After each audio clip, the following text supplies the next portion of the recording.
Católico, defiende tu fe.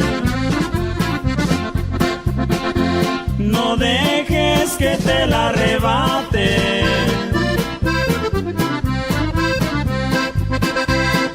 Con tu ayuda y con la mía. Les saluda nuevamente su hermano en Cristo, Gonzalo Cabrera. En la cápsula anterior, vimos cómo las sectas brincan de fechas al tratar de demostrar que la iglesia que Cristo fundó cayó en apostasía. Y también vimos que actualmente, al no poder ellos encontrar nada dentro del cristianismo de los primeros siglos que lo demuestre, se ha optado por decir que tras la muerte de los apóstoles sucedió la apostasía. Ahora, en esta cápsula, damos respuesta a otros de sus caballitos de batalla, Constantino.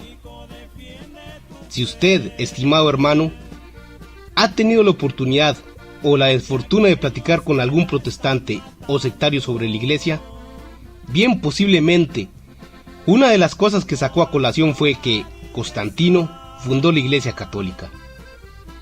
A esta objeción responderemos 3 o 4 cosas. Número 1. Constantino no fundó la iglesia católica.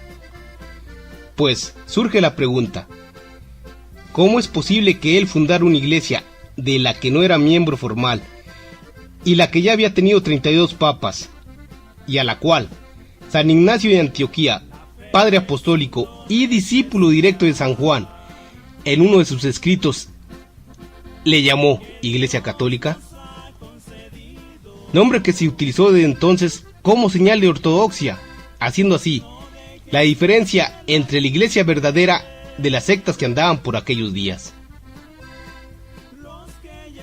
Número 2. En el edicto de Milán solo se da libertad de culto. Y esto también hay que saberlo. Con el edicto de Milán del año 313, Constantino no funda la iglesia, no, sino simplemente le da libertad de culto. El edicto que fue promulgado y firmado por Constantino y Licinio dice lo siguiente: que a los cristianos y a todos los demás les sea dada la posibilidad de confesar libremente la religión por ellos elegida, para que lo de divino y celestial que exista sea propicio a nosotros y a nuestros súbditos. ¿Se dio cuenta, hermano? Aquí en este edicto solo se está ordenando la tolerancia con todas las religiones, y en particular con el cristianismo, pues los católicos sufrieron fuertes persecuciones, la última, antes de ese edicto, en manos del emperador Diocleciano. Además, aunque Constantino ya había abrazado la fe cristiana, Licinio siguió siendo pagano. Número 3. Constantino se bautizó unos pocos días antes de su muerte. Si bien es cierto que Constantino se adhirió al cristianismo en el año 312, también es cierto que las circunstancias de su conversión y su fe son bastante inciertas. Además, que él recibió el bautismo en su lecho de muerte en el año 337, por manos de un obispo semerriano llamado Eusebio de Nicomedia. Es decir, que pasó a ser formalmente miembro de la iglesia justo en su lecho de muerte. También hay que decir de Constantino, que en los días de su conversión solo había un 5% o máximo 10% de población que era cristiana. Así que en esos momentos el abrazar la fe cristiana no tenía ninguna ventaja. Ventaja que se empezó a propiciar ciertamente con el pasar de los años.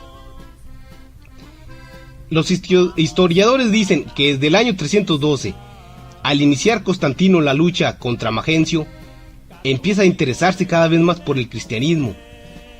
Pero no fue tanto por el influjo de su madre, la cristiana Helena, sino más bien fue por una visión política y religiosa de los acontecimientos que sucedían a su alrededor.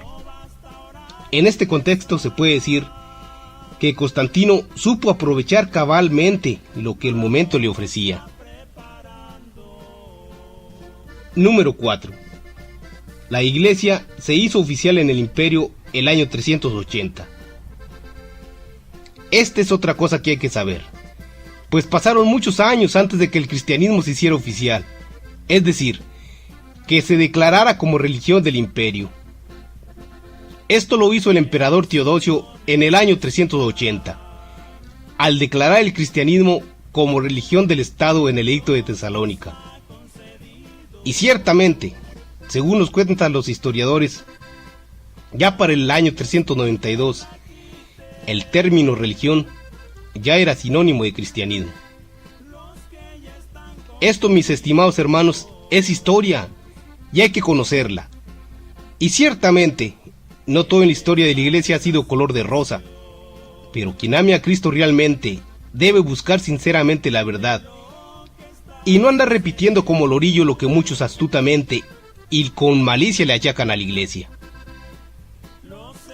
Me despido, no sin antes recordarle que conozca, celebre, viva, predique y defienda su fe, nuestra fe católica. Bendiciones. Católico, defiende tu fe. No es hora